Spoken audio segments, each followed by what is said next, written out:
Stand up. And now, Stand Up community subscribers and listeners from around the globe, it's time to Stand Up with Pete Dominic, where we ask the important questions that impact you, your family, and your community. Such as, could I afford the gas to drive to a different gas station that ignores the ban on Russian gas? And is it okay that I'm excited about the return of cotton candy flavored Twinkies, or is it just one more step toward pulmonary bypass? And now, the podcast host who shamelessly attacks Twinkies like a malnourished bird of prey, Pete Dominic. That's right, and by shamelessly, I mean verbally. I would never put one of those into my bodies because my body is a temple, unlike Pete Coe's. Thank you, Pete, the best announcer in all of podcasting is our announcer, the great Pete Coe. Well, folks, I have a hell of a show for you today. Two heavy hitters joining me today. James Fallows, the legendary award-winning journalist of the Atlantic magazine and now his own Substack newsletter you got to subscribe to. And the Daily Beast, Wajahat Ali, author, lawyer, playwright, really good friend of mine, all-around brilliant, hilarious guy. Waj Wednesdays, James Fallows. You can't do better than these two guys. Very excited for you to hear the conversations I had with both of them. Lots to talk about, though, in the news here on Wednesday, the 9th of March. I hope that you are doing okay, hanging in there as we watch the, World War III start to play out. It's pretty crazy, but I am going to be here each and every day until we're vaporized, or better, talking to you about all of these issues, learning about them, learning about life, and more. So, who do you want me to talk to? What do you want us to talk about? How can you join the show? Email me, standupwithpete@gmail.com. Also, start a new segment today, which is appearances from my daughters to do good news segments. They'll break some good news. We'll have a little fun with them, incorporate them into the show, and hopefully bring you a little joy at the same time. That's coming up at the end of the news dump today. But let's get to it right now. Here's what happened in the last 24 in news regarding the Putin's invasion into Ukraine and everything else. It's time for the last 24. Well, President Biden banned imports of Russian oil. He now made this announcement yesterday, hardening the administration's response to what he called President Vladimir Putin's vicious war of choice in Ukraine. I've got audio on that. Oil and gas prices surging. The price of a gallon of gas reaching a high of $4.17. Luckily, I just bought my second Chevy Volt. But an average increase of about 72%, 72 cents rather, from a month ago. President Biden vowed to do everything he could to minimize the impact on drivers. Britain also said it would phase out imports of Russian oil by the end of the year. I've got audio from both countries' leaders. More American brands have responded to the crisis, including Starbucks, McDonald's, Coca-Cola, say they would temporarily halt operations in Russia. But let's start with the president of Ukraine. Volodymyr Zelensky got a standing ovation following a speech in front of the UK House of Commons on Tuesday, in which he quoted the late British leader Winston Churchill. Unfortunately, I just don't think the interpreter did quite as good of a job, but here it is, the interpretation in front of a speech in front of Parliament where he got a standing ovation, video speech by video amid Russia's military invasion of Ukraine. We will not give up and we will not lose. We will fight till the end, at sea, in the air. We will continue fighting for our land, whatever the cost. We will fight in the forests, in the fields, on the shores, in the streets. I would like to add that we will fight on the banks of different rivers like Dnieper, and we are looking for your help, for the help of the civilized countries. We are thankful for this help, and I'm very grateful to you, Boris. Please increase the pressure of sanctions against this country, and please recognize this country as a terrorist state, and please make sure that our Ukrainian skies are safe. please make sure that you do what needs to be done and what is stipulated by the greatness of your country. Best of all to Ukraine and to the United Kingdom. All right, there he is, Ukrainian President Volodymyr. Another day and another inspiring message from the Ukrainian president with a standing ovation after his speech in front of the UK House of Commons yesterday, being compared to the man he was basically quoting, British leader Winston Churchill, in the face of Russia's military invasion of his country.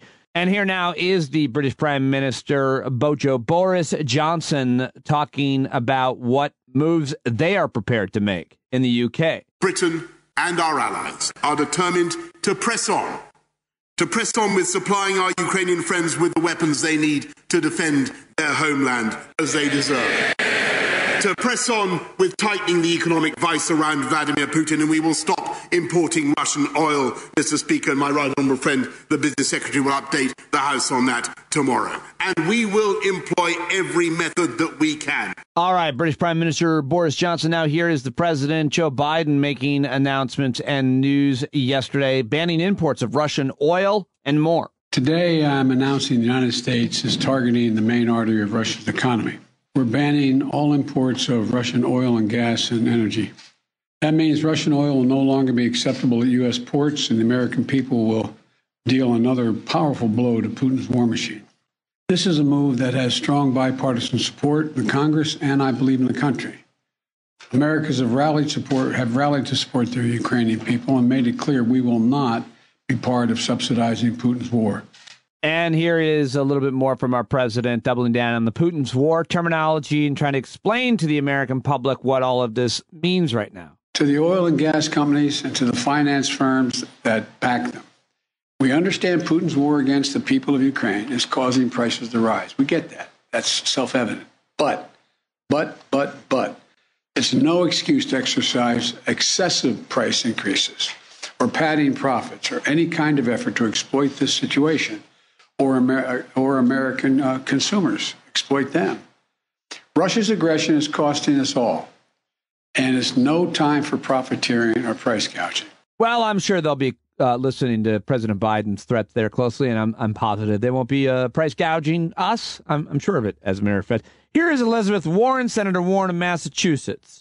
This is good because this is part of America coming together and the Europeans coming together. This is part of democracies coming together and say, no, we are not going to put up with an autocrat who has come across the borders, invaded a peaceful nation, and is killing civilians, committing war crimes right out in plain view. Enough of this. And we're going to do it at every level we can. We're going to support getting airplanes in so they can defend themselves. We're going to do it through the financial system, and we're even going to cut off the Big Macs. I'm for it. All right. She's for cutting off the Big Macs. That's Senator Elizabeth Warren, and maybe there's some unity on this issue. How about that? And let's listen to the former ambassador to Russia, Russian expert Mike McFaul. Mike McFaul is his name. He's on MSNBC. He's everywhere. And he is not entertaining the idea of any kind of no-fly zone. And he is just, listen to this full 2 minutes from Mike McFaul, who's not messing around with those who are talking about no-fly zones. He says that is equivalent to World War III. He says he disagrees with Alex Vindman and other experts on this issue. Here it is. I agree with Alex. I think a no-fly zone is the wrong move. I support the President of the United States on that. Let's just get rid of this euphemism, no-fly zone. Let's call it for what it is war. If we try to implement a no-fly zone, that means that an American pilot has to shoot down a Russian pilot. And if we do that, that's a declaration of war. And Vladimir Putin has been very clear that that's the way he sees it. And if we're prepared to do that, if the American people want to go to war with Russia, I think it would be a mistake. But if we're prepared to do it, then we should have a vote in the U.S. Congress, because the Congress is supposed to declare war. That's what we need to do first. We should stop calling it a no-fly zone, and we should start calling it declaration against Russia to go to war. And I just don't think that's the right thing to do right now. Everything short of that, I support 100%. Every weapon system on the planet that we can send to them, but I do not think it's smart to send American soldiers to fight Putin soldiers. What about this idea of a limited no-fly zone, one that protects humanitarian routes? Again, those are my friends that put that letter out. I chose not to sign that letter. I'll tell you very honestly. I've signed other ones with them. I chose not to do this now. If you could get a guarantee blessed by the United Nations with Russia and Ukraine all together, that we all recognize those corridors as being free and safe, then we should consider it. But we haven't done that yet. And so I just think I don't think we should go to war with Russia right now. Everything else, yes, I'm not prepared to go there to that level along with my colleagues. Let's talk. All right, there you go. Mike McFaul, no nonsense there with MSNBC's Katie Tur Tuesday, saying he does not support a no-fly zone over Ukraine, believes that anyone advocating for, once you call it what it really is, a willingness to declare war. Now, here is Congressman Ilhan Omar on Democracy Now! Making a fair point. Says the U.S. shouldn't go to Saudi Arabia for more oil if it stops buying energy from Russia, noting that both countries are waging war on their neighbors. Here is Congresswoman Ilhan Omar on Democracy Now! Yesterday. Hard to see a principle at play here if our issue is that we don't want to buy oil from a powerful country that is conducting a devastating war on its weaker neighbor. I just don't see Saudi Arabia hardly being a principled solution. We know that MPS is obviously going to try to take advantage of this opportunity to once again whitewash his reputation and present himself as a reformer, and we shouldn't fall for that. The truth is our dependency on oil means that we depend on tyrants, and that has always been true. So if we are obviously serious about what we need to do in regards to the Ukraine context, we should be supporting and defending democracy and human rights, and we should certainly move away. Then we should certainly move away from our dependency on fossil fuels and not be cozying up once again to another tyrant. There you go, Congresswoman Ilhan Omar making a good point on Democracy Now! Yesterday. Tough situation for this president or any president when it comes to dependence on foreign energy from bad actors. All right, now here is, speaking of bad actors, this is Congressman Steve Scalise. He's one of the highest-ranking Republicans in the House, and he got completely buried for trying to rewrite history on Trump withholding military aid from Ukraine. He was asked a question by a reporter yesterday. Here is that, which made a lot of headlines yesterday. Back a little bit. Given where we are right now, what do you think Trump's withholding?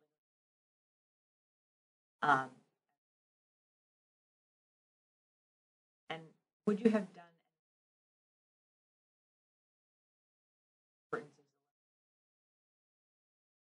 Well, first of all, and you look at that conversation, President Zelensky had called President Trump to thank him for the leadership that he provided. In fact, when Zelensky got elected, he said he modeled his campaign after President Trump's, and ultimately he got the relief money that he was asking for.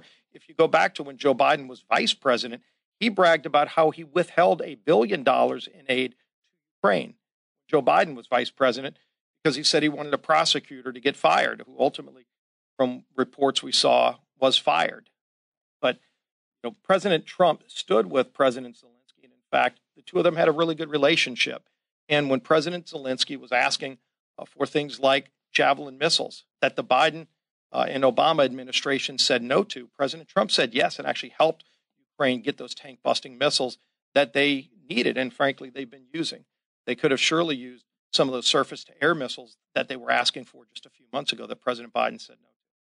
Well, that clip got fact-checked immediately and went viral on social media because he was accused of rewriting history while observers lauded the reporter for asking the question. Alexander Vindman, who testified about a crucial phone call between Trump and Zelensky during the 2019 impeachment hearings, torched Scalise on Twitter, writing, "Steve Scalise is a fool and a liar. Trump called Zelensky to extort an investigation of the president trying to steal the 2020 election. I exposed that effort. Now your efforts to rewrite history, you were complicit in inviting Russia's war on Ukraine. Repent. Hashtag stand with Ukraine. That's what Alexander Vindman wrote. Research director for Citizens for Ethics, Robert McGuire, responded to that clip saying, this is a great question that should be asked of all Republicans over and over. It's too bad Scalise's response was an obvious farce, given that Zelensky was clearly trying to flatter a narcissist president who is illegally withholding aid in hopes of getting political dirt. Journalist Emily Singer added, a.k.a. they've done no thinking or soul-searching, have no remorse about absolving Trump for his extortion plot. And Reuters national security expert said of Steve Scalise's comments, Scalise rewriting Trump's phone call with Zelensky. In fact, Trump was impeached for trying to strong-arm Zelensky into providing, quote, non-existent dirt on Joe Biden in return for the release of U.S. weapons supplies, including Javelin anti-tank missiles. Is that what they're called? Susan Glasser at the New Yorker writes, still defending Trump's blackmail of Zelensky, still, and so much more. Well, that's the audio I've got for you pertaining to all things Ukraine and Ukraine invasion. Let me just go to another audio clip. This is Secretary Hillary Clinton, who was on MSNBC. Mika Brzezinski scoring the interview. She was there to talk about the first ever Forbes International Women's Day Lifetime Achievement Award. And that interview aired yesterday during Morning Joe. After a long discussion of the situation in Ukraine, she also asked Hillary Clinton, what's your call to action here on International Women's Day? And then also asked her if she was going to run for president. Here it is. It is International Women's Day at this very serious time for the world. What's your call to action? Well, there is a big agenda ahead of us on this International Women's Day. And all of you who are gathered in Abu Dhabi have been talking about everything from more economic opportunity for women to more educational opportunity for women, to end health inequities that particularly disadvantage women, empowering women, everything that we can think of that we would want for ourselves or our daughters or our granddaughters is something that we should be focused on, celebrating, and renewing our efforts to achieve on this International Women's Day. And I'm excited because there's a whole new generation of women who are demonstrating that they're determined to make the most of their own lives, to make contributions to others, to make a difference. And that's what I think we need to be reminded of on this International Women's Day. Absolutely. But speaking of that, are you open to running for president again? Oh, no. Come on. Just no. Long runway.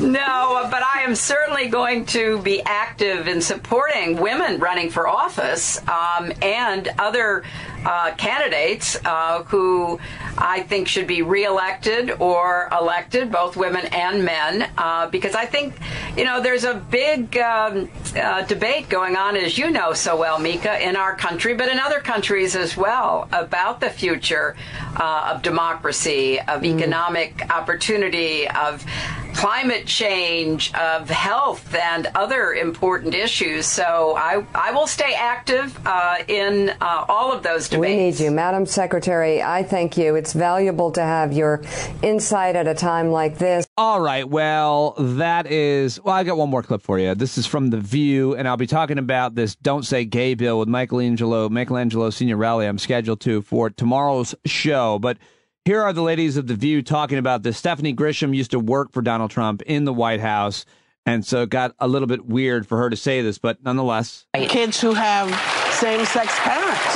You know, I mean, if you're the child of a same-sex couple, you can't talk about your weekend with your folks, all the stuff that you all do. I don't understand the point. I don't understand making kids' lives harder than they need to be. The cruelty is the point, I think, and you hear that all the time, and it's to shame families, it's to shame children, and we could see this coming, I think. When you start banning books, When you start banning history in the classroom, what is the next step? It's banning discussions about sexual orientation and gender identity. It's then banning discussions about certain religions. We have been on this path, I'm sorry, since your boss former boss took office. He started saying the quiet part out loud. The discrimination became transparent and blatant, and this is the result of it. Well, and this one's personal to me, and you bring up a great point because of my former boss. I have a 14-year-old son who is gay, recently came out as gay, which I have his permission to talk about this, by the way. And he didn't want to tell his friends where I worked. Yeah. You know, he was like, he was ashamed of where I worked, rightfully so. Yeah. But also the fact that now there's this "Don't Say Gay" even slogan out there, it's making children feel different. Yeah. And there's a problem, or it's creating a problem. I don't think there is. Well, to be clear, that saying is coming from critics of the bill. Okay, so if it's perpetuating a problem, we've got to be honest about where that comes. That's people pushing back on the bill. But it's still out there. Yes. Don't say gay. Don't, and I just, well, that's the outcome of it, right? You know, that's really the outcome, and you know, life's too short for us to do this to the kids. I'm sorry, it's too short to do it to anybody, but it's too short to do it to the kids. And I have to say, wait, come back, because there's more. I really don't miss those kind of artificial commercial breaks, those kind of forced interruptions in corporate media that I certainly had to put up with at CNN, MSNBC, and of course Sirius XM. It's always so cringy and awkward. Anyway, I'll be talking with Michelangelo Signorelli about the Don't Say Gay bill and looking for that bill to come to a town like yours anytime soon. All right, well, that is all the audio I've got for you on today's Last 24, but I've got a whole bunch more headlines to talk about in the news dump. But before I get to those headlines, I'm going to do, like I used to do the COVID news segment. I feel like now I've got to do a Putin's invasion segment of some sort and just read several headlines that are related to what is happening there or as a result of Putin's invasion in Ukraine. But as I mentioned earlier, more American brands responded to the crisis. Starbucks, McDonald's, Coca-Cola, and all saying they're going to temporarily halt operations in Russia. I'm wondering if analysts just aren't getting this. I'm wondering if the collapse of the Russian economy is going to happen much faster than what we already seen. Earlier mentioned Britain saying it would phase out imports of Russian oil by the end of the year. Oil and gas prices surging. I think I mentioned all that. At least 21 civilians, including 2 children, were killed in a Russian airstrike in Ukrainian city of Sumy, according to officials. Planned evacuation route to help people leave, which experienced Russian attacks in recent days, is now operating, according to Ukraine officials yesterday. At least 2 million refugees have now fled Ukraine since the beginning of the invasion. I talk about that with both James Fallows and Wajahat Ali today. Shell issued an apologetic statement for their recent purchase of Russian oil, while announcing a promise to phase out Russian oil and gas out of their business dealings. CNBC reported that Shell purchased 100,000 metric tons of Russian crude oil at a discounted price last week. It didn't violate any sanctions on Russia at the time. Shell defended the purchase as necessary to meet European energy demands, though the purchase was widely condemned as Russia continues to attack Ukraine. And when the Ukrainian foreign minister actually said, "Doesn't Russian oil smell like Ukrainian blood for you?" And that worked. That was an attack, a threat, criticism that went around the world, and it forced Shell to have to stand down and issue this apology, which is just wild to see an oil company like that at its knees begging for forgiveness. All right, those are just a few of the Ukraine, the Putin invasion related headlines. I've, obviously covered a lot of it, but you tell me what you're seeing. As always, I'd love to get your take on things and look forward to talking with you about it at the Thursday night hangout. And now let's get to the rest of those headlines. Right now, it's time for your news dump here on Wednesday, the 9th of March. Hero pest control expert feeling kind of chuffed. The drowning hawk was saved for today's news dump. All right.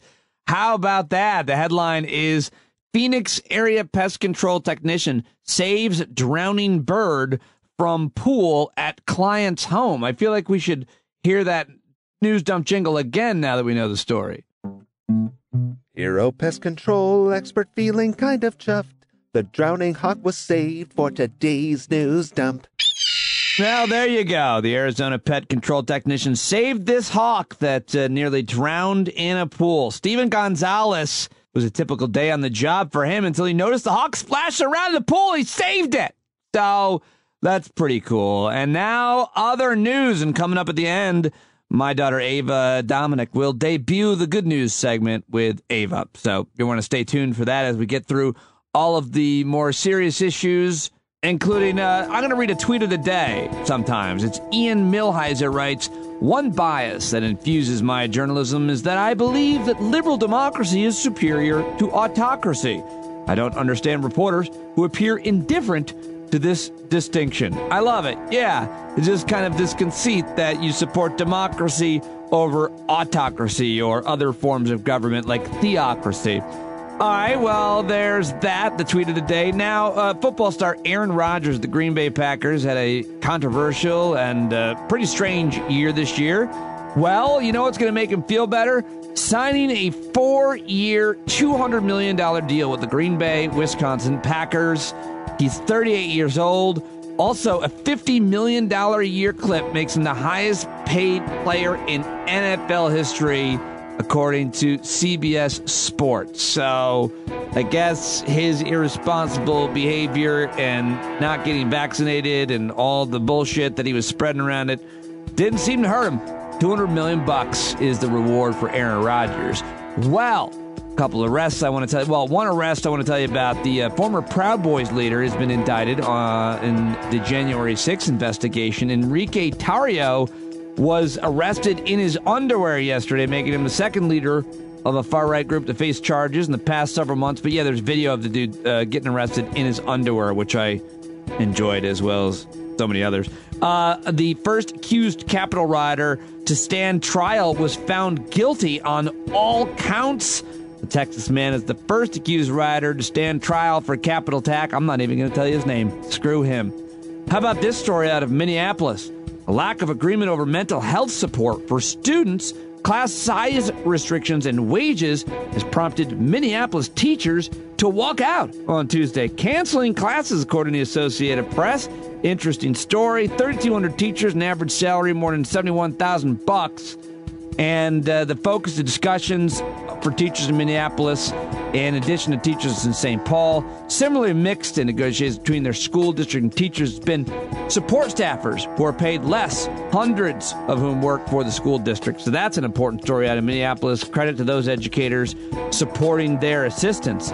Spotify and Discord, which we use with the stand-up community, apparently experienced issues Tuesday afternoon. A lot of people were unable to access the online platform. Sorry to hear about that. The music streaming service confirmed it was looking into the issue, and so did Discord, tweeting, "Apologies for the disruption. Thanks for hanging tight." Oh, all right. Well, I hope they got that worked out. A terrible Missouri lawmaker is now seeking to prohibit residents from obtaining abortions out of state. How the hell would you do that? Measure could signal a new strategy by the anti-abortion movement to extend its influence beyond Republican-led states, poised to enact tighter restrictions if the Supreme Court weakens its landmark precedent upholding abortion rights. So keep your eye on that law as it could come to your state. All right, well, that is all the hard-hitting news stories. A lot of those are bad news and tough to hear, but I want to try something new here on the show, which is to introduce some more good news stories, and here to do that is my daughter Ava, 17-year-old junior in high school. Maybe he'll do a media career, acting, who knows, but Ava's going to start doing some good news stories whenever we can make it happen. Hi. Hi, everyone. Thank you for joining me in the shed. So glad to be here. All right, so you're doing good news stories, and you've got a good news story to share with everybody. What is it? Dude, the headline is Humpback Whales Are Thriving in Australian Waters. Conservation efforts have paid off in Australia, with the country removing humpback whales from its threatened species list. Before whaling operations ceased in Australia in 1963, and international protections were put in place 2 years later, more than 30,000 humpback whales were killed by whalers in Australia and New Zealand. Guardian reports only about 1,500 humpbacks were in Australian waters at the time, and today it's estimated there are at least 40,000. Crikey, mate! The Australian humpback whales are back! All right. All right, well, do you have any? Now I'll give you the opportunity to share any personal good news. This is a way for everybody to just kind of have their own gratefulness journey. What do you, gratefulness journal? I like to think of there's things every day that you can be grateful for. What do you got? Oh, so glad you asked, actually. I did get inducted to the National Honor Society. You? No. Must be some mistake. It's like top tier in school. That's great. Congratulations. I'm very proud of you. You know, your uncle and me, your dad, we never got invited to such things. I know. Well, congratulations. National Honor Society. Ava Dominic. Impressive. Really just the best, aren't I think so. All right, that's your good news for today. Thank you, Ava. Of course. Let me be here. Get out of my shed. This will look good for my college resume. Bye-bye. Not pulling the mic towards you. All right, well, that was pretty awesome. I'm looking forward to more good news segments with Ava. We'll see if we can get Julia out to the shed to do it as well. And that is all I've got for you on today's news dump, everybody. But I want to thank Indeed.com for sponsoring the show. If you're hiring, you need Indeed. Go to Indeed.com/standup right now. Sign up and get a $75 credit to sponsor your first job for better visibility, more applications, and quicker hiring times. Stay in control with payment, billing options, no long-term contracts, and pay for only what you need and pause spending anytime. Go to Indeed.com/standup right now and support the show and find an awesome new member for your team, for your firm, for your job. Indeed.com/standup. Well, I've got two amazing guests on today's show. James Fallows is an award-winning journalist, reporter, and author. I absolutely love him. I have probably more respect for Fallows than almost any other journalist that I know. And he joins me coming up to talk about the situation in Ukraine, the State of the Union, and more. Getting his perspective on anything is of such great value to me. We even talked a little bit about the terrible gas-powered leaf blowers at the top of our conversation. So we covered a lot of ground with James Fallows coming up. But first, I've got Waj. It's time for Waj Wednesdays, everybody. Wajahat Ali is one of your all-time. So many people say that Waj is pretty much their favorite regular guest that joins me here on the show. I hope you got his book. You know, he's got a new book out, Go Back to Where You Came From, and other helpful recommendations on how to become American. Waj is a great writer, a great guy to follow on Twitter, at Wajahat Ali. You can read him at the Daily Beast, where he's now a columnist. He also co-hosts the Democracy-ish podcast with my friend Danielle Moody once a month, and so much more. Online, his website, Waj Ali. Ladies and gentlemen, it's time for Waj Wednesdays. Here we go with an amazing jingle introductory song from the great Gareth Sever. He's Wajahat Ali, got a book that comes out the 25th of January. Go back to where you came from, do you mean where he got his name from? Lego abilities amaze until his wife stops his spending spree. He'll dismantle your political stance on a Zoom call in his jacket, shirt, and tie, and his underpants. His powers of thoughtful discussion bring nuanced perspective that can't help but draw us in. It's Wednesday, time for Wajahat Ali. Have you traveled so far? A little bit. Well, there's no mask or vaccine mandates anywhere because COVID's over, so you're safe. Yeah, COVID's over. You're upset about that. Yeah, COVID's done. I'm really upset. I really like that COVID. You really said that with such an inflection that even though I've heard that word 1 million times, I thought of COVID as a young fella. He was a good guy. He tried hard. He was in his prime, and he fell in his prime. He could have gone so far, that COVID. He had so much potential. He could have really spread. I mean, he's only killed 1 million. He could have killed 5. He was like a Jalen Rose. He was injured too young, and we'll never know how much COVID could achieve. But I digress. No, we still have COVID. We're about to hit 1 million deaths in America, past 6 million around the world, and Americans are kind of numb to death, which is awesome.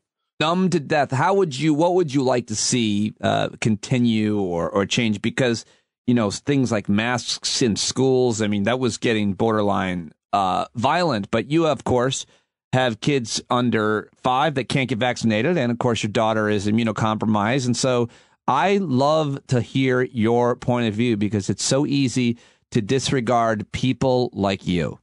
So, it's interesting. You see Americans. I'm sorry, right we're now, out of time for your point of view. You see Americans rallying around, right? They're like, we are willing to take the hits to help the Ukrainian refugees, as we should. And we're willing to, absorb a $4 gas price, even though it's not the highest gas prices, ladies and gentlemen, because of inflation. This is actually not the worst it's ever been. But oh, really? Yeah, this is not. Actually, it's been higher before. But because we don't factor inflation, reporters don't talk about it. It's a remarkable poll that just came out in the Wall Street Journal, even Quinnipiac, that apparently like a majority of Americans are like, at least for now, all right, we'll take it to help the Ukrainians, right? And we'll accept Ukrainian refugees and we'll take the hits. And you're like, if you're willing to pay extra gas prices and you're willing to take the hit to help Ukrainians, as you should, can't you once in a while, I don't know, wear a mask and just be thoughtful and maybe get vaccinated to help millions of fellow Americans? Not just my daughter is immunosuppressed, but there's no vaccine for kids under 5. We also have elders, and a third of this country is not vaccinated. And so what we're going to do is, like, I feel like we're in this remake of Groundhog's Day, but in this remake, Bill Murray doesn't learn. He just becomes worse. So he spends 30 years in wherever he is, and he just regresses. And I feel like last year at this time, maybe I'm the old crazy person, CDC lifted all mask requirements. There was a brief hurrah, and we had, Mardi Gras, and everyone celebrated. But then we got Delta. Then we got Omicron. And as we're literally lifting all mandates and everything, apparently COVID's over, we have this new variant in New York and London with a 30% surge, and we still don't know what we don't know. So my whole take is, yes, don't let this hijack your life. But am I really asking for so much, Pete, that I just ask people to get vaccinated, have mandates so more people get vaccinated, and maybe, in some places still mask? Is that too much of an ask? It's certainly not too much to ask for people to get vaccinated. It's not too much to ask for people to respect people's choices. I think at this point in the pandemic, in terms of masks in schools and certain places, I think that, it seems like that's those mandates being lifted are mostly widely accepted. But, people are still quibbling about that. My mom's not going to take her mask off. A lot of people will never take their mask off. Fine with me. But yeah, that's the thing. Like where I'm in Virginia, a lot of people still have their masks on. They're like, I don't want to get, dude, I don't want to get COVID. I knock on wood. I don't think I've gotten COVID yet. And we're looking at the data and the studies. One came out that says even getting COVID now leads to long-term brain damage. The loss of smell. Yeah, I saw that study. Yeah. Yeah. And then the last time we were talking, I think the latest report came out to heart disease. So we still don't know what we don't know. But my thing is, yeah, okay, let's be, mindful. You don't have to necessarily do everything, but this type of extreme approach, take off the masks, freedom, no mandates, but don't say gay. But I want to ask you about that. I feel like you've taken it too far in some of your protests against the CPAP mask. My mom also wears that. Why are you saying we should keep wearing masks for COVID, but take off your CPAP mask? I don't understand why you're dying on that hill. What's the CPAP mask? Oh, come on. You couldn't improv because you had no idea what that was. That's the first time. That's the first time this has ever happened. The thing where you sleep with it at night. Oh, yeah, because I'm not that old. Yeah. Okay, now I got it. Yeah, so I apologize for not having sleep apnea, ladies and gentlemen. That CPAP mask, I got it. I'm like, is that a conservative acronym? Because I went to CPAC. I'm like, the CPAP mask. That's funny. Yeah, conservatives, while you take off the mask, it's taking too much energy. Take off the mask. Just breathe natural air. You're like, but I have sleep apnea. I'm going to die. God willed it for you to die. God willed it. Only the strong. I mean, that's the irony here, right? Pro-life, pro baby in the womb, but F them kids, take off the masks, herd immunity, kill grandma and grandpa, 1 million US dead. But at the same time, we have to preserve the children and make them learn that, make them not learn about gay people and black folks who suffered. It's a wild country, man. It is a wild country, and in certain parts are more wild than others. And, if you go and you visit or you live in Florida, it's kind of unmistakable how wild of a country most of that state is. Other than southern Florida, which used to be considered more wild, what with the Latin flavor, but now that very is spicy. The siesta. But now the flavor of the salsa.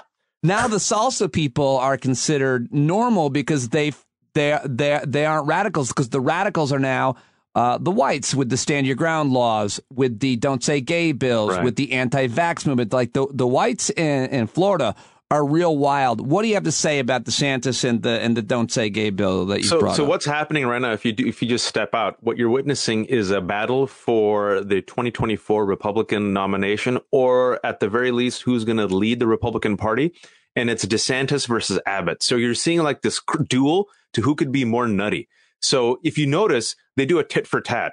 If Texas does something on like ban abortions, then they use DeSantis says, I'm going to use the same idea for CRT to empower vigilante parents, right?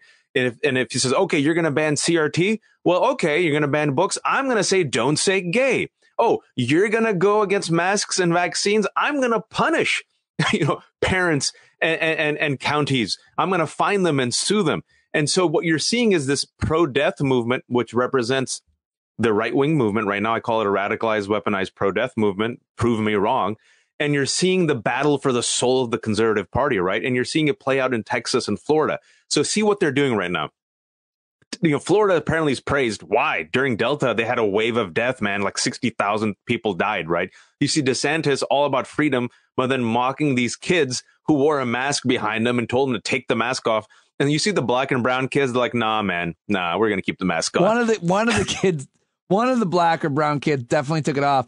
And the other ones didn't even like. Yeah, he just looked at him. He goes, not happening. I watched that tape and specifically watched those kids about 400 times. Yeah, and the brown girl's like, I fear my mother more than you. Well, but what you're seeing is, right, the radicalization of the Republican Party, because just today, I think the Don't Say Gay bill passed in Florida, right? Yeah. It just got signed.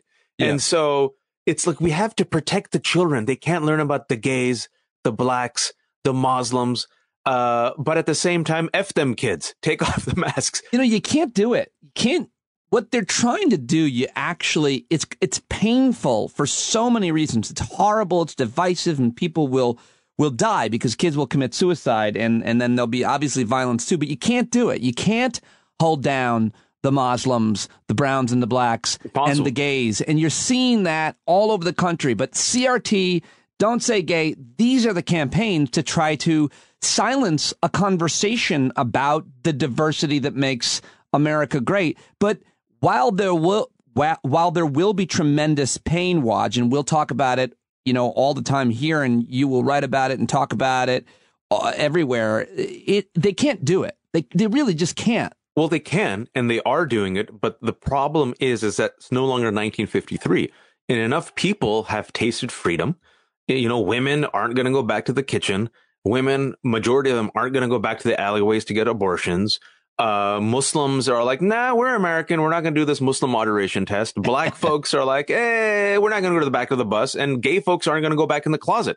So how does a majority that lives in the 21st century deal with a radicalized, weaponized minority that has all the power, right? Because structurally, it benefits them. Electoral college benefits them. The Senate right now, it's 50-50, but it's not actually a tie because the Republicans represent 40 million less Americans, right? Good point. And now you're seeing a far right movement. Look, I've said this before on your show, but it bears repeating that when they did an analysis, VDEM did this study, this kind of annual study they do of right-wing movements, right? The Republican Party, this was last year, was further to the right than the National Front Party in France and Vox in Spain. All right. So it's not just a right-wing movement. It's a far right movement openly talking about a coup, openly talking about impeaching Biden. Why? Just because they can. And openly trying to implement white minority rule, emulating Hungary. As of 2 weeks ago, they were praising Putin. In fact, last week they were praising Putin. Now all of a sudden it's been a 180 because of the polls. And so can they do it? They are doing it. The question then is how does a majority respond, and how does a country, a multiracial democracy, survive when power is vested in a radicalized movement where the radical whites want all the power for white Christians, specifically white Christian males? I mean, it's a big test. it's not 1953, and the key point is people have tasted freedom. I didn't include women in my rant there, and how dare I on International Women's History Day or International Women's History Month. Anyway, the point is that the protests and the reaction to it, you're seeing it right now in Florida with the LGBT movement. It's not even like, I don't even want to call it the LGBT movement. It's like normal people are pretty. It's too much. It's too much. It's like, because like whatever your thoughts are on like LGBT issues, right? It's like, so what you're pretty much doing is erasing gay people. And you're saying we can't talk about a reality that exists, which are gay people. You can't talk about black people. You can't talk about white supremacy. You can't talk about racism. And the reason they don't want to talk about it is because it will hold them accountable. It will make them aware of their complicity. And now they either have to do something against it, or they have to be out in the open and say, no, I'm a white supremacist. And so they need this myth of American exceptionalism, the American dream, where anyone can make it if you just pull up your bootstraps, right? And so what they want is a restrictive vision of America, this purified, romanticized vision of America that probably never existed. Apparently it existed in the 1950s, or whenever you ask them, like, when was America great? They said the 1950s. Leave it to Beaver, black and white. I'm so glad you said that. It's always worth saying. And the reason why it did exist was because we were so segregated that you really didn't have to see anybody who was different from you. And your whole street was the whites with the haircut high and tight and the tricycle. I don't know. I'm just naming things from the skirt that, like, was tight around the waist. All of that stuff was, for some people, at least in their neighborhood and in their mind. And then they would go to the workplace and then they would see somebody. They'd see the darkie, like, as a janitor, and they'd say, be hey, like, Chuck. Oh, there's Leroy. Hey, man. Leroy.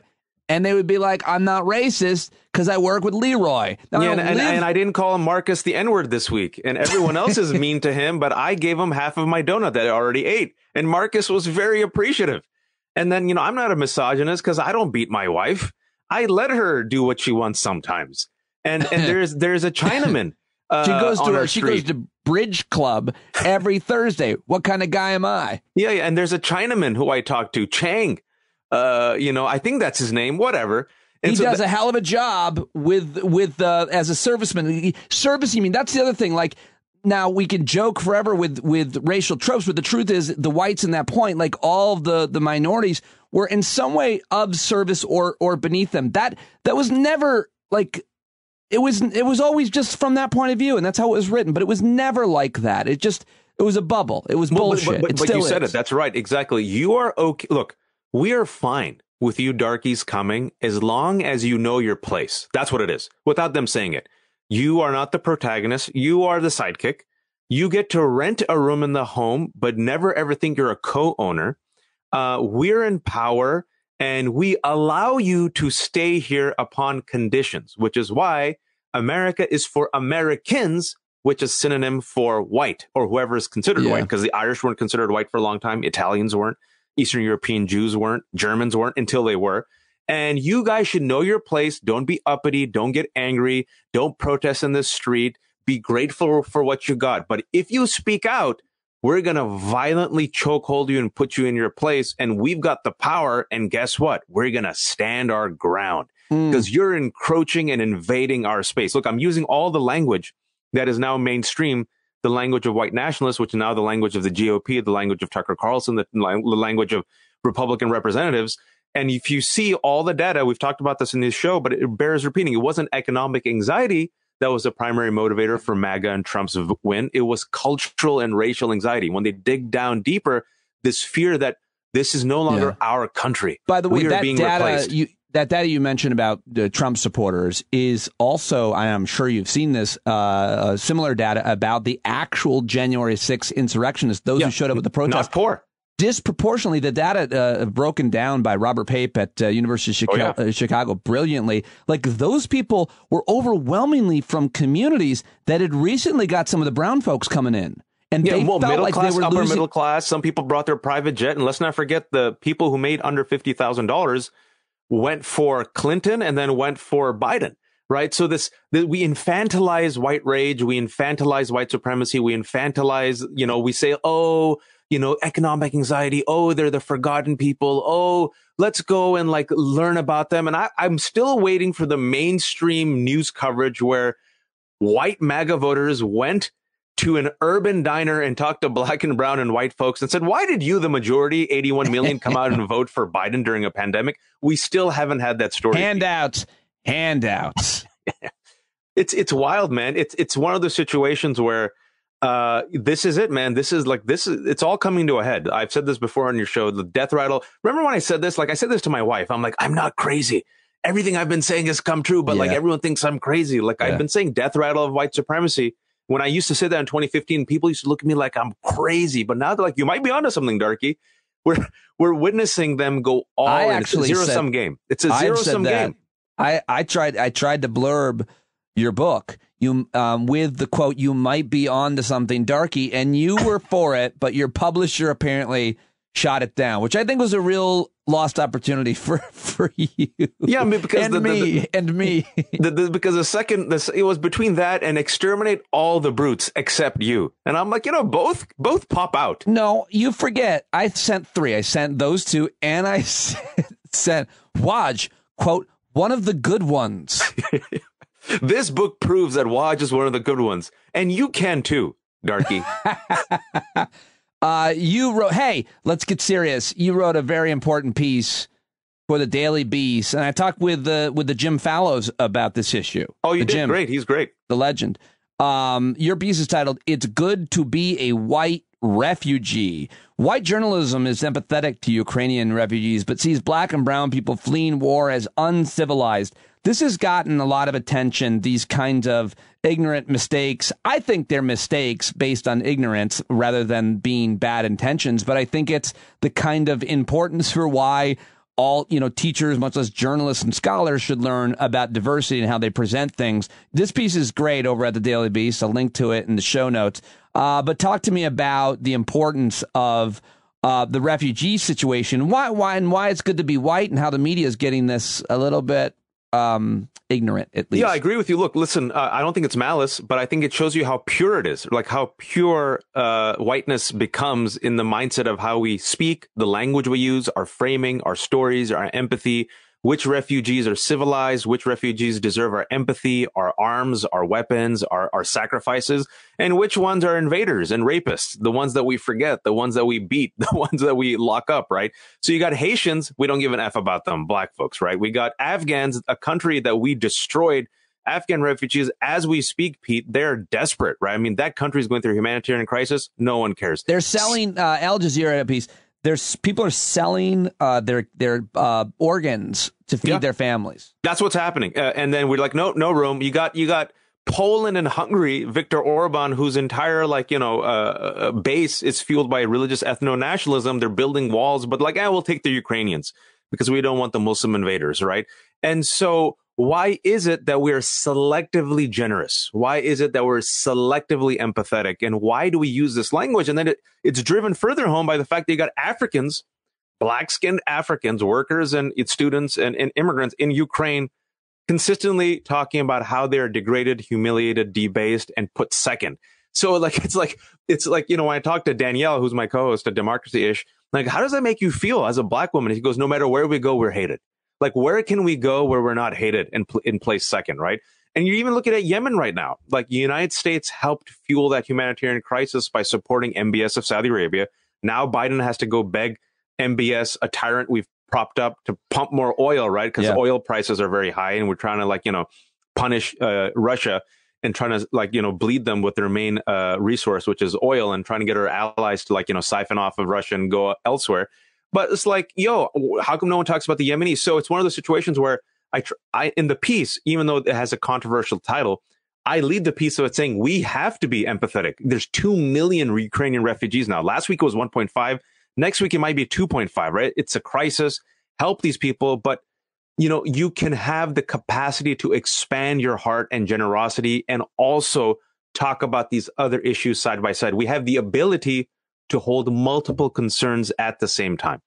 That's my argument. It's a great argument. I can't help but think kind of some of the converses here, or trying to prove a negative. But if Republicans or Trump supporters, you mentioned this earlier, the poll saying that they would almost overwhelmingly, like 75% even, much less the rest of Americans, support paying a little bit more for gas to choke off Russia because of what they're doing in Ukraine.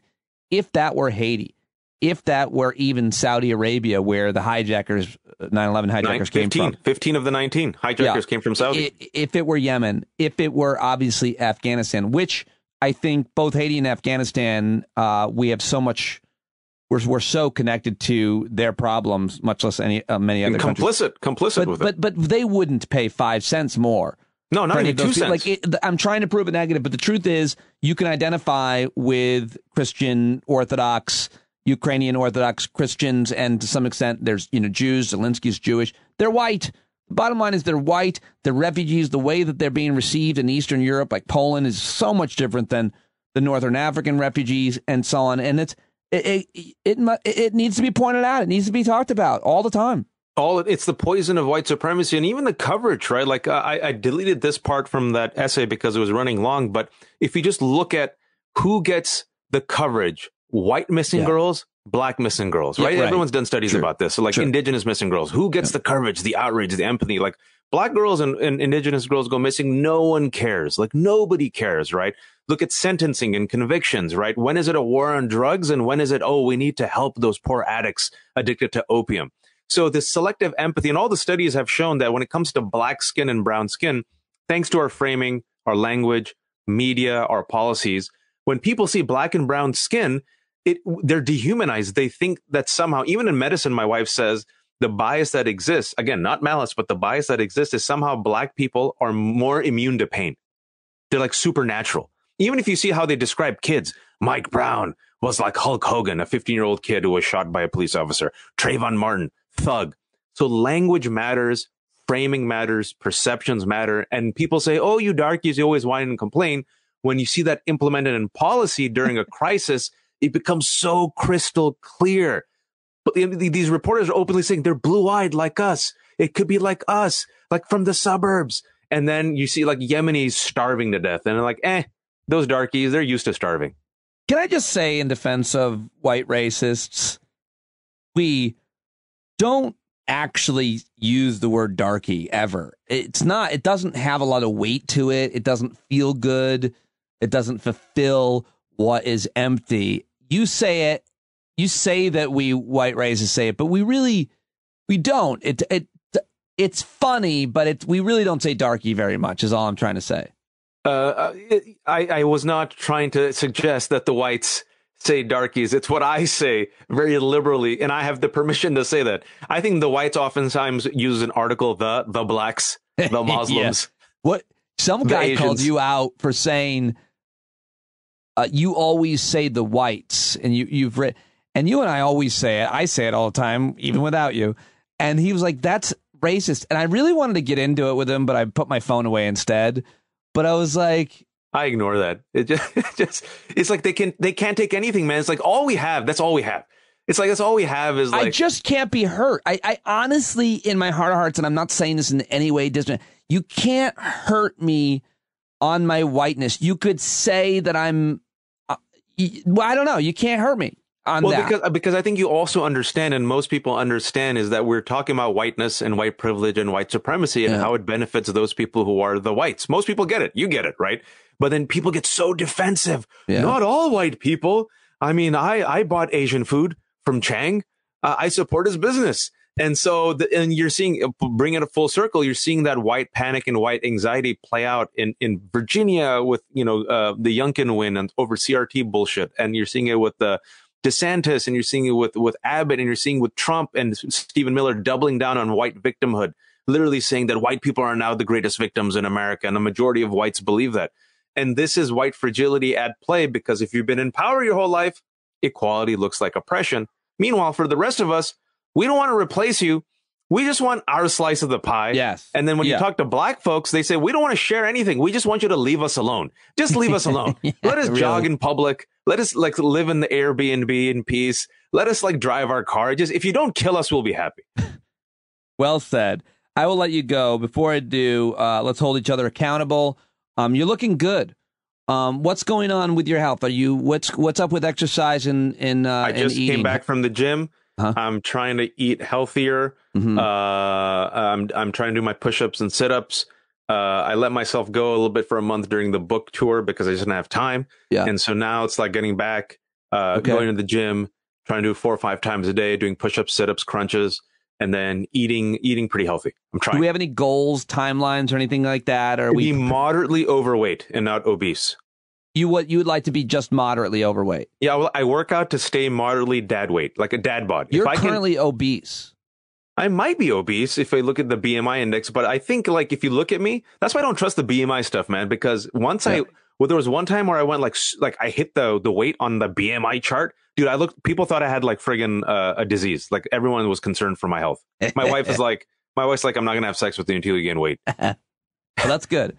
She goes, I'll have sex with you, but I won't enjoy it. So we get that's not as good. That's not nearly. But you as look good, man. You're looking like the Joe Rogan middle-aged white man, like jacked up. I'm going for Rogan.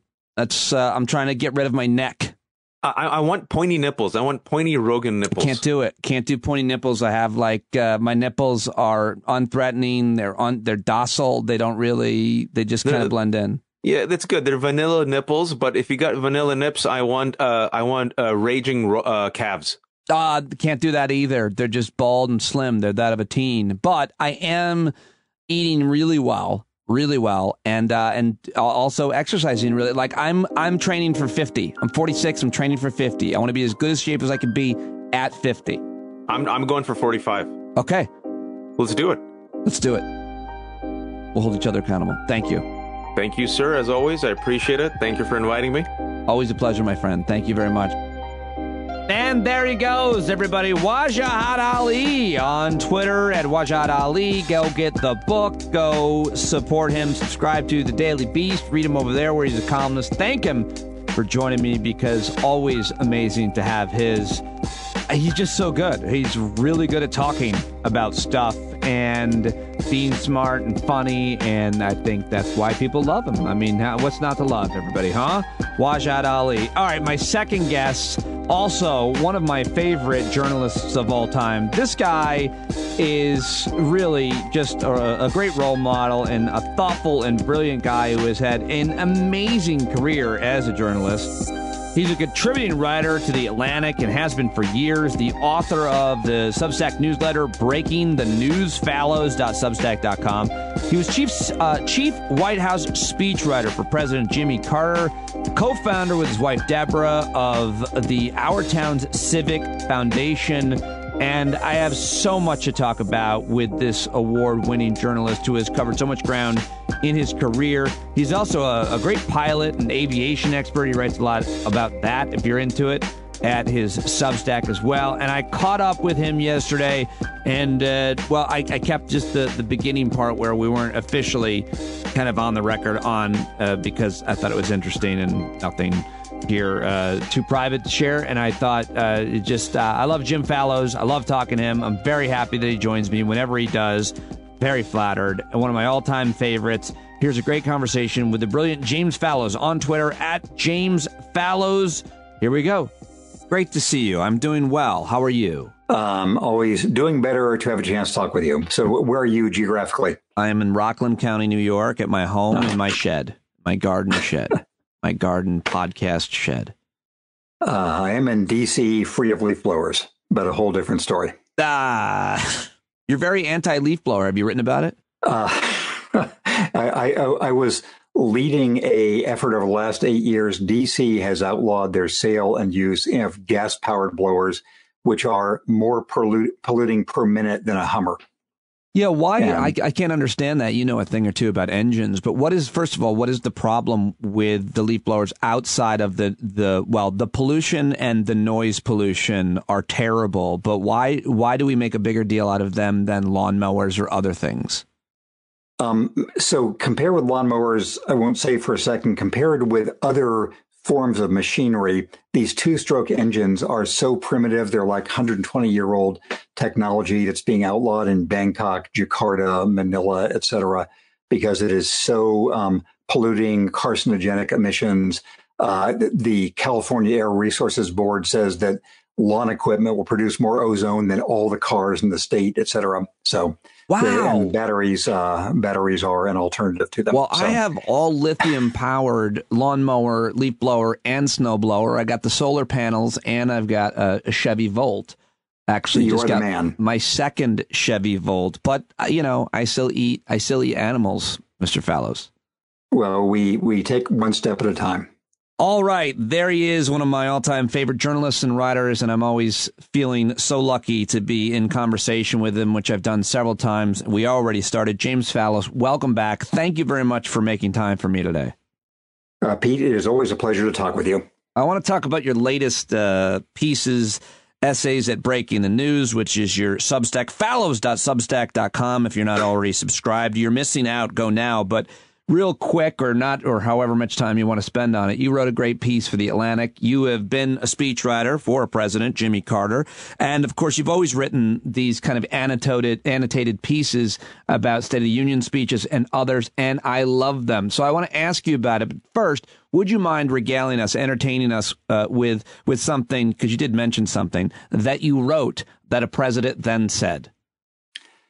Well, I can go high road or I can go low road. Both. Probably the most, there are various kinds of low road, but in terms of personal embarrassment, and I won't even tell you about the article I wrote for the NRA Journal under Jimmy Carter's name during the 1976 campaign about shooting possums out of trees. It was after Carter had been in office for about a year, there was a big foreign trip that I was on where he went to Poland, he went to Egypt, he went all over the place, and he went to Iran.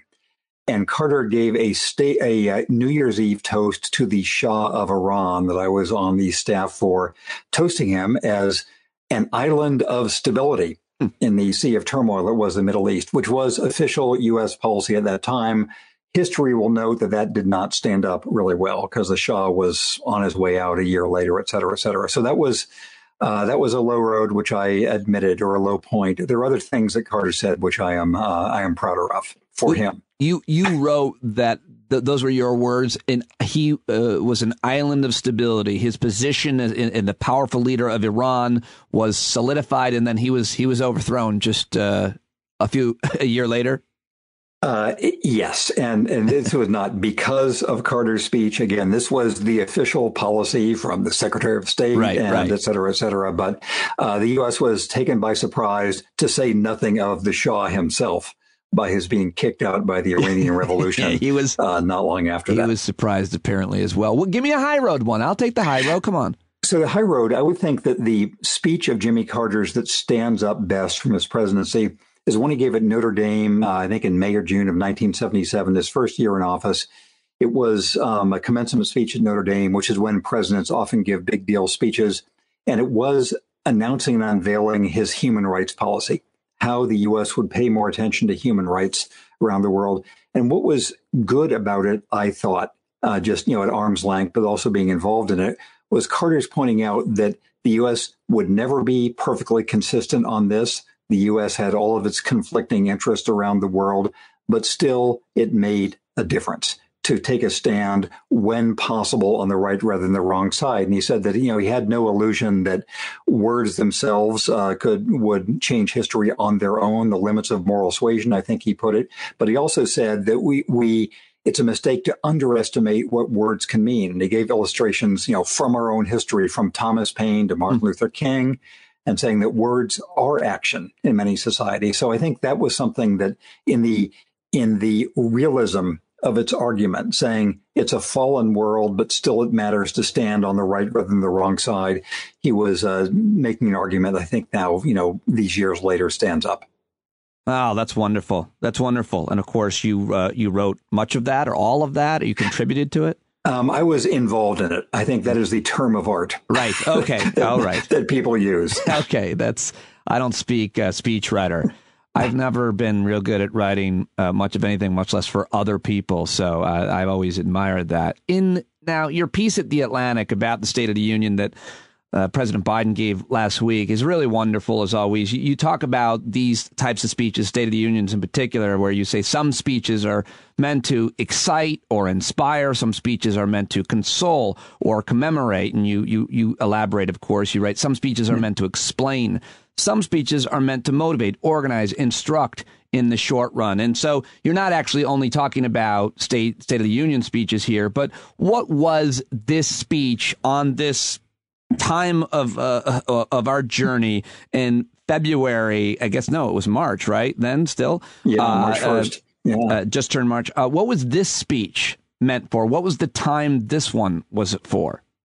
So, yeah, I learned something by listening to Biden in the State of the Union speech. His first official State of the Union. In theory, you don't give one until you've been in office for a year. And it was this, that the kind of default assumption for these speeches is the laundry list cliche, that it's, one line about everything that anybody in the government has wanted the president to put down some marker for so they can use it then in budget testimony.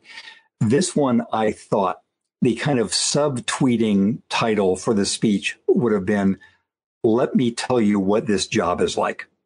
Because it's somebody who's been in the Senate since 1972, who was vice president for 8 years, who has heard a zillion of these speeches, and just kind of rattling off the things that a president actually has to do, which involves, for example, what he can do about dealing with the crisis in Ukraine, and what the other things that he's dealing with the economy and with COVID and all the rest were. And so it seemed to me, I thought of it as in my favorite metaphor of air traffic controllers, where the air traffic controllers are having to keep track of everything that's in the sky and where their paths are leading and where the collisions might be occurring.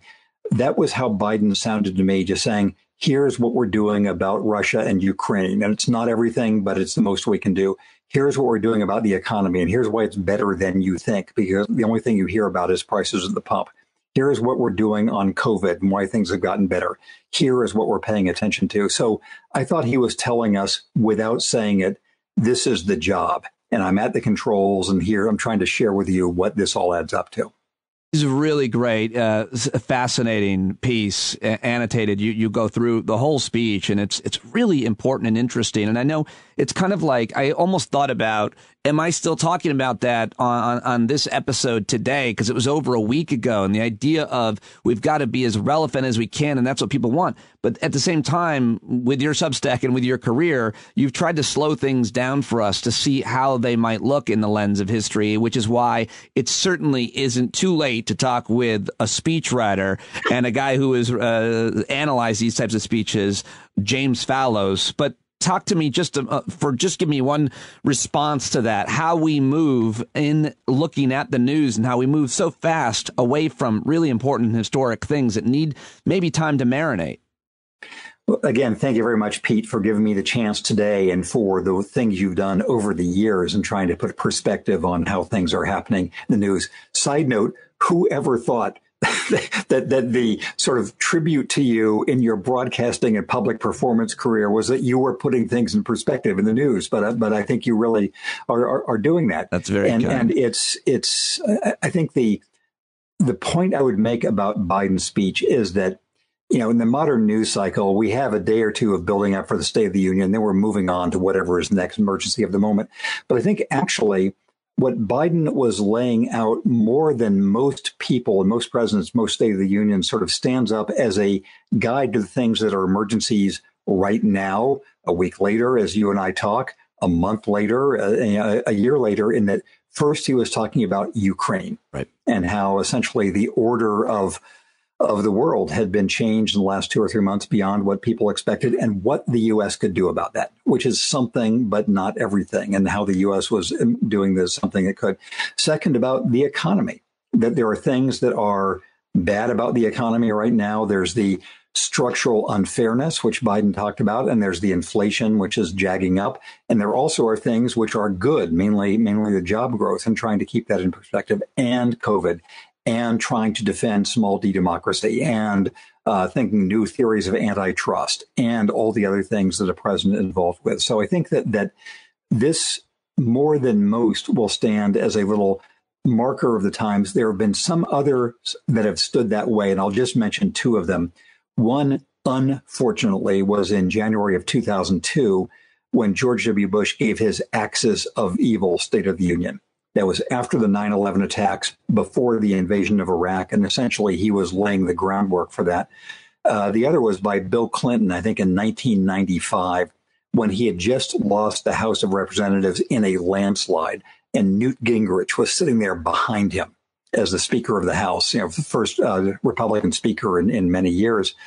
And Clinton was just undeterred. He said he gave all these detailed explanations of what he was going to do, very much like Biden did in his speech. And the pundits were saying, oh, this is so boring.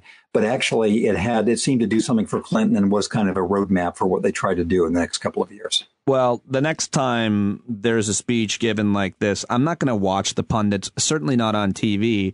I'm just going to read your pieces on it, because there is a lot of wasted time spent, I think, especially on television. All right. Well, so your Substack, Breaking the News, in the introduction, you say the purpose of these posts will be the same as in books you've written, other articles and dispatches, to work toward a clear, more honest, less frantic, but more urgent view of the history we are now living through, which is what I was trying to say earlier and describing it, which I love. So let's talk about the history we're now living through with the conflict in Europe. I'm calling it Putin's war. Putin's invasion is my editorial choice, sir. What do you make of what? I mean, I don't know what question specifically to ask for you. I really loved your brother's piece. I gave me a really good perspective that you have as a guest post at your Substack. That was very interesting. You could talk about that or anything else. What are we living through right now? You've seen a lot. How do we put this in perspective? It's really tough.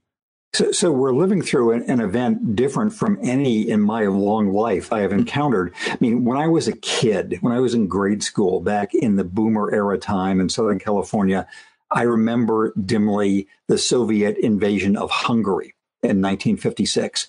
And that was sad and tragic. And actually at my school, elementary school, there were some Hungarian refugees from after World War II who were the teachers. And they were crying and talking about their families, who are being taken over in Hungary.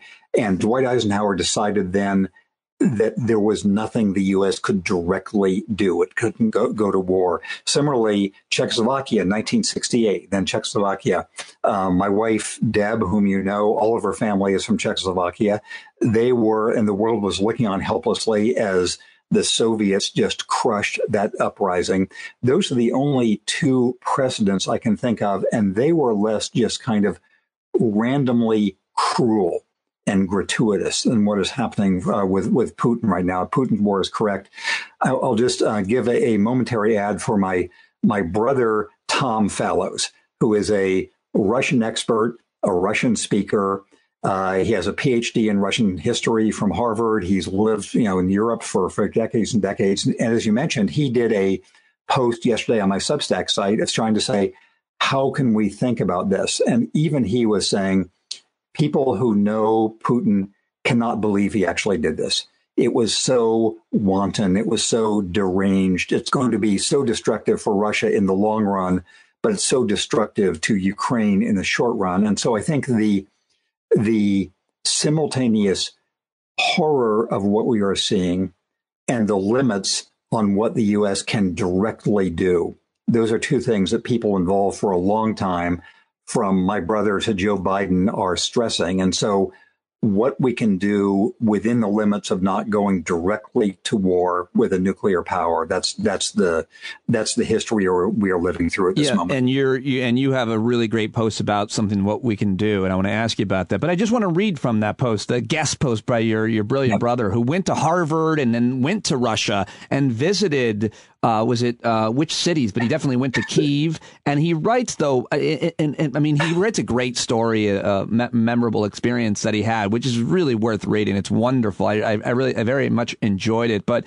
I just wanted to read real quick about kind of what he writes about the history, because it's trying to be rewritten, certainly by Putin and others. But he says, your brother at your Substack, Fallows.substack.com. He writes, one of the most tragic parts of Ukrainian history at the hands of Russia happened in the 1930s. The famine caused by Stalin and incredibly brutal collectivization policies taking grain at gunpoint from Ukrainian villages, leaving practically nothing left for the population after the grain requisition forces were finished. Millions died from the famine. What Putin is doing now is only more brutal and a sudden version of what Stalin did before him. So Ukraine is and is not part of Russia. The two overlap, but are also very different. Putin is totally wrong claiming that Ukraine has no separate history. I thought that was really important to share. I'm so glad he shared it, and I wanted to just read it for everybody here. But you wrote a great piece about what we can do, and it's so important. It's probably the most important thing. It's titled Another Way to Help Ukrainians, Let Them In. And you have all kinds of really important points about America's history with refugees. What do you say needs to be done? What are you seeing and hearing is being done? So thanks both for calling out that very clarifying part of my brother Tom's piece, and also about the refugees. I think that the U.S. is, when I wrote this a week or so ago, the refugee flow was just beginning, but obviously it is now a hemorrhage of people who are being driven from their homes when not killed, especially women and children, and while many of the men are staying there fighting. The U.S. I believe needs to, in addition to all the other things we're doing, and it's important to put down a marker saying that the U.S. will welcome as many of these people as need a home, because that, number one, that is part of our the United States traditional role of welcoming people who have no other home and making a home for them. Number two, it's something that has been in the crassest way of huge advantage to the United States, that most refugee groups have done an amazing job of sort of strengthening the United States as they arrive, and also, just having connection to the rest of the world. Also, we are at a historic low right now in receiving refugees. That's because the ceiling went down so drastically under Trump and Stephen Miller, and because all the machinery of receiving refugees was either sabotaged or left fallow, one might say. And the machinery is there. It's governmental machinery. It's processing people for visas. And there's this huge diaspora around the country, mainly of faith-based organizations, the Catholic Charities, Lutheran Social Services, a lot of other of them who, over the decades, have made places for the Vietnamese and the Somalis and the Cubans and Burmese and every other sort of displaced group you can think of. There is this structure in place that we need to rev up again and put to use. Yeah, just a really such really important piece and points that you're making now about it, because just one of the most horrific things this country has done, not only during the Trump administration and before, during World War II, as you point out. You actually wrote a big piece about this back in September as well, I think, right? In reference to another refugee crisis. But the point is the people from Afghanistan. Afghanistan. Yes, that's before the flow from Ukraine, before anybody imagined an actual land war in Ukraine. Right. Excuse me for forgetting that. Such an important thing. But here we go with how quickly things move. But just the point that what the Trump administration did to undo our refugee policy. But what is America? I mean, you make this thoughtful point. What is America if not a place for refugees? And at times it's closed the door and to their death, I think it's fair to say. Yes, and so thanks again for mentioning the kind of principled high road reason why the U.S. is the Statue of Liberty. There's also a reason that I think that Deb and I have seen very intensely over the last decade now, and most people haven't, which is that across and into the depths of the country, in places like Sioux Falls, South Dakota, and Dodge City, Kansas, and lots of parts of Minnesota, and in the interior of the U.S., there is a very large refugee presence which has been received as part of the future of America's social makeup. We know about episodes that have been flamed up over the last couple of years, including attacks on various refugees in different places. But the main story people would find in most of the U.S. is of Americans whose families came here before, thinking the Americans who are arriving here recently are also part of the national fabric. You know, I went, well said, and I don't mean to just move right on, but there's just, when you're talking to Fallows, you want to get to as many things as you can. And I want to get to one more big thing, which is I actually went to your Twitter feed and I went to your Substack and I went to The Atlantic, and maybe I missed it, but I'm ready for the Fallows piece or even tweet. I'll even take a tweet on this. You wrote a seminal award-winning piece about America's military budget for The Atlantic. It was the cover story. It won a lot of awards. It was an amazing investigative report. And there's been a lot of talk about Europe's investment or disinvestment into their own defense. And obviously, the United States has this huge military defense budget. Trump always complained Europe should pay more. The truth is every American president apparently said that, but he just made a bigger deal of it, or the way that he did it, just being a dick. But I want to ask your response to Germany saying that they are going to invest or maybe even double their military budget, and what you think about what Europe can do with their military spending versus what America does do with ours. So I think that thanks for asking that, and I'll add that to on the to-do list of things to do an article or post about. I think Europe is likely to be less sort of less wasteful in its military expenditure than the U.S. has for understandable and non-understandable reasons. The understandable reasons for the U.S. over the last 70 years now is it's had this worldwide empire, if you will, to maintain. There are bases every place. There are military operations probably in 100 other locations around the world. And so there's this sprawling empire. The Europeans are not going to do that. And the Europeans are now having their minds concentrated by the importance of tanks and the importance of anti-tank weaponry and the importance of anti-aircraft weaponry and of A-10 attack planes and all the rest. And Germany, of course, has a very sharp awareness of the limits of militarism, especially in that neighborhood, and its neighbors have that awareness too. So I think it probably is to the good that Germany is taking this move with Ukraine right next door. And I bet I hope they don't learn about the wasteful ways of the U.S. Kind of defense industrial complex. And I bet they'll be more concentrated on things right on the ground for use right in that theater. So much of that would seem has to do with economics in terms of jobs created by those industries, by those companies, Lockheed Martin or whatever one you want to name. And the other thing is just the campaign finance issue that I'm just not sure if that dynamic, certainly not the campaign finance issue, is as similar in Germany, much less Europe. The job thing is a real thing, but why not make jobs in other industries? Yes, excellent point. And I think that also it probably one of the perverse ways in which Democrats and Republicans are as one in the U.S. is that none of them will criticize the military budget. And just, and so it just keeps going up on autopilot and will go up even more on autopilot. And the U.S. also the military has been the only way, essentially, we've been able to fund things, national investments, that you do it through the military, whether it's the Navy has a giant clean energy program. Back when I was a kid, Dwight Eisenhower built the interstate highways through the National Defense Act. So I think that most European countries are less prone to that than the U.S. is, although arms trading is an international custom. And the French and the Brits are no slouch at that. I didn't realize how much they made, I guess. Somebody's probably written a lot about that. All right. But final question. You mentioned energy there, and you've also written a ton about energy, know all about it internationally and so on. I don't know what question I want to ask you, but Russia, it's mostly oil and gas. That's the vast majority of their economy, which is still, not even as big as some other smaller European countries. Yeah. And so what does it mean if actual oil companies aren't buying the oil from Russia? And if Russia can't sell its oil, what does it mean for Europe's heating? What does it mean for the price of gas, which you've written a lot about as well, in the way that's being reported lately? What's the best question to ask you here, or what's the best answer that you want to give at the end of our conversation?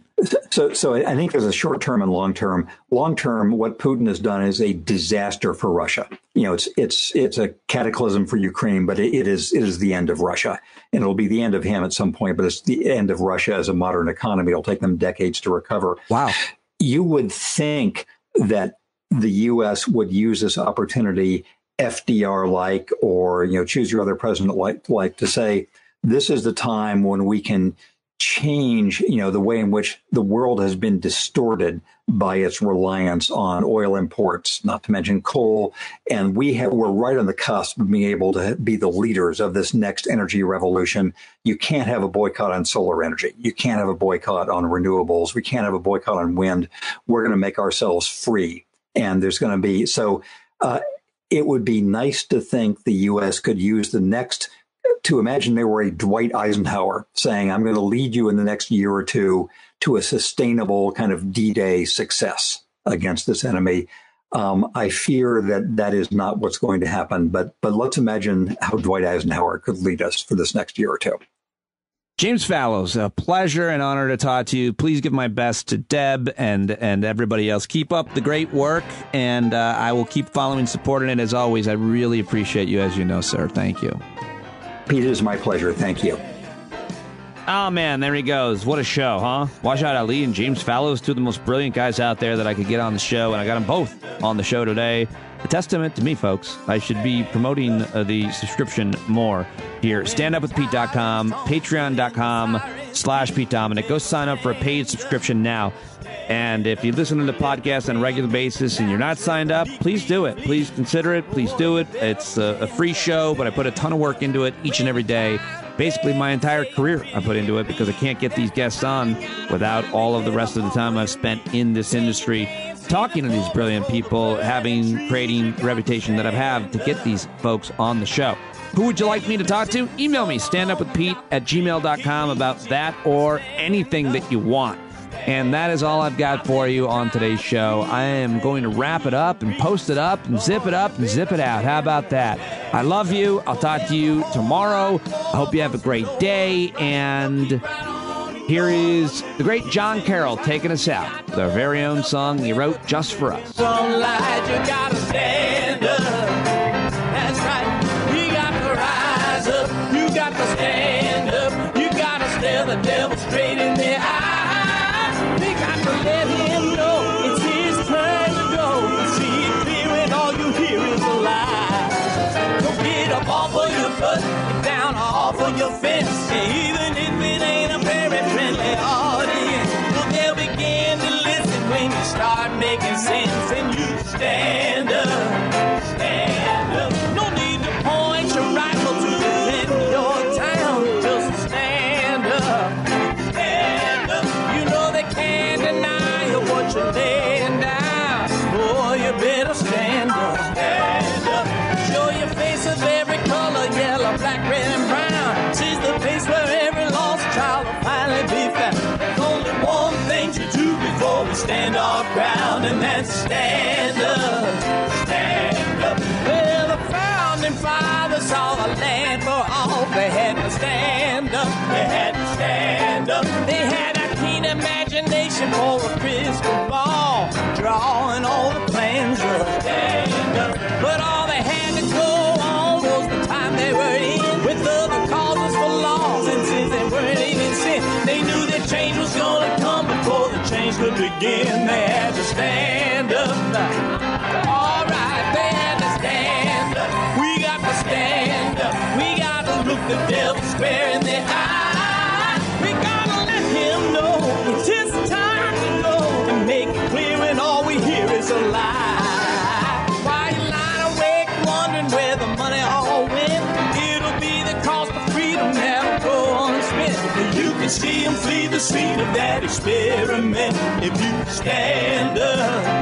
Alright, we got to speak up, we got to reach up and raise your voice in every way you know how. Don't be toes up, you got to show up. Ain't no better time to do it but now. No need to pledge allegiance to no wanton tribe. Rise up, show obedience to the voice inside, and listen well and it'll tell you not to run and hide. It says stand